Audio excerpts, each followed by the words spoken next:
দর্শক, এই মুহূর্তে রাজধানীর পরিস্থিতি জানানোর জন্য আমি যুক্ত হয়েছি প্রেস ক্লাবের সামনে থেকে। এখানে আজকে যে দাবি দেওয়া নিয়ে যারা অনশন করছেন তারা পুলিশ পরিবারের, তারা প্রত্যেকেই ভিকটিম যারা এখানে অবস্থান করছেন, এবং তারা বিভিন্ন স্লোগানের মাধ্যমে তাদের দাবি আদায়গুলোর জন্য তারা স্লোগান দিচ্ছেন এবং তারা তাদের দাবি চায়। এই ছিল এখানকার, আমরা কিছু যারা ভুক্তভোগী তাদের সাথে আমরা কথা বলবো। দর্শক, আমার সাথে আছেন লাদেন মাহমুদ, যিনি একজন পুলিশ সদস্য। তারা আজকে কি দাবি দাওয়া নিয়ে এখানে উপস্থিত হয়েছেন তার মুখে আমি শুনবো। তো আপনাদের আজকে কি দাবি দেওয়া আছে? দেখেন, আমাদের দাবি দেওয়া তো একটাই, যে আমাদের যে 2200 পরিবার আছে, ভিকটিম পুলিশ সদস্য আছে, এদের সকলকে সকল সুযোগ সুবিধা দিয়ে চাকরিতে পুনর্বহাল করার দাবি এই একটাই। আপনারা আজকে প্রায় 7 মাস ধরে এই আন্দোলন চালাচ্ছি, কিন্তু আমাদের হেডকোয়ার্টার আমাদেরকে মিথ্যা আশায় আশ্বস্ত করে বিভিন্ন কারণ দেখায়, আজ মিটিং সেই মিটিং ওই মিটিং দিয়ে ঘোরাচ্ছে। এরপরে আমরা সচিবালয়ে গেছিলাম, স্বরাষ্ট্র সচিবের কাছে আমরা আমাদের দাবি দেওয়া নিয়ে কথা বলছি।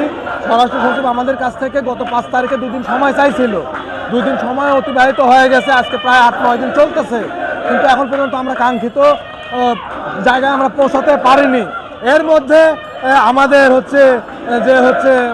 পুলিশ হেডকোয়ার্টার আছে, দেখেন আপনাদের প্রেসের মাধ্যমে জানাইছে যে আমাদের 1522 জন সদস্যকে চাকরিতে পুনর্বহাল করছে, কিন্তু এটা সম্পূর্ণ মিথ্যা, ভুয়া, বানোয়াট। এরকম কোনো প্রজ্ঞাপন এখনও আমরা পাইনিকো, অফিসিয়ালি পাইনিকো, বা আমাদের যে 1522 জনকে তারা চাকরিতে পুনর্বহাল করছে এর কোনো নাম নাম্বার দিয়ে, কোনো লিস্ট দিয়ে এখন পর্যন্ত প্রকাশ করেনি। তো আমাদের দাবি, যদি সত্যি 1522 জনকে তারা পুনর্বহাল করে চাকরিতে, তাহলে সেই 1522 জনের লিস্ট আমাদের সবার কাছে আনুক, সামনে নিয়ে আসুক, আপনাদের সামনে নিয়ে আসুক, আমরা দেখি, আপনারাও দেখেন এটা সত্য না মিথ্যা। আমরা বৈষম্য বিরোধী আন্দোলনের পরে যখন দেশ স্বাধীন হয়, তখন আমরা আওয়ামী লীগের আমলে আমাদের চাকরি যায়। যখন আওয়ামী লীগ ছিল তখন তো আমরা আসতে পারি নাই আমাদের দাবিগুলো নিয়ে। যখন দেশ স্বাধীন হয়েছে তখন আমরা আমাদের দাবিগুলো নিয়ে আসি। তারপর 5 জুলাই থেকে আমরা 18 আগস্ট পর্যন্ত আমরা আন্দোলন করার পরে পুলিশ হেডকোয়ার্টার বলে যে তোমাদের সাথে বৈষম্য করা হয়েছে, তোমাদের কাগজপত্র দেখে আমরা বুঝতেছি তোমাদের সাথে বৈষম্য করা হয়েছে, তোমাদেরকে এখান থেকে 80 থেকে 90% আমরা বহাল করে দেবো, তোমরা সবাই একটা করে আবেদন দাও। যাদের একটা প্রক্রিয়া হয়, সেই প্রক্রিয়াটা বোঝানোর জন্য একটা করে আবেদন নেয় আমাদের কাছ থেকে। নেওয়ার পরে 6 মাস আমাদেরকে ঘুরায়, যে আমাদেরকে চাকরিতে পুনর্বহাল করবে বলে 6 মাস ঘুরায়। এই মিটিং ওই মিটিং, এই আশ্বাস ওই আশ্বাস, আজ না কাল, এরকম করতে করতে 6 মাস পার হয়ে যায়। তারপর আমরা আবার আসি। আসার পরে তখন আমাদেরকে সচিবালয়ে আমরা যাই। সচিবালয়ে একদিন যাওয়ার পরে আমাদেরকে যখন স্বরাষ্ট্র উপদেষ্টার সচিব আমাদের সাথে খারাপ ব্যবহার করার পরেও আমরা আবারও আসি। আসার পর আমাদের সাথে উনি আবার সাক্ষাতে যায়। সাক্ষাতে যাওয়ার পরে উনি আমাদের কাছ থেকে মাত্র 2 দিনের সময় চায়, যে 2 দিনের ভিতরে আপনাদেরকে পুনর্বহালের ব্যবস্থা করতেছি, এরকমটা বলে। আমি যে ডিপার্টমেন্টে চাকরি করতাম, পুলিশ ডিপার্টমেন্ট, এখানেও আমাকে যখন প্রবেশ করি তখন আমাদেরকে বলা হয় যে সত্যকে সত্য, ন্যায়কে ন্যায়, অপরাধীদেরকে অপরাধী এবং দোষীদেরকে দোষী সাব্যস্ত করতে হবে। কিন্তু আমি পুলিশ ডিপার্টমেন্টে আমি এই সত্য কথাটা বলেই আমি চাকরিচ্যুত হয়েছি। যেমন ঢাকা 0 পয়েন্টে পুলিশের 1999 সালে ঢাকা 0 পয়েন্টে পুলিশের উপর আওয়ামী লীগ বোমা হামলা করে হত্যা করে, দোষ চাপায় বিএনপির উপর। এই সত্য কথাটা বলায় আমাকে বিএনপি ট্যাগ লাগিয়ে আমার ঊর্ধ্বতন অফিসার এসি আকরাম চাকরিচ্যুত করেন আমাকে।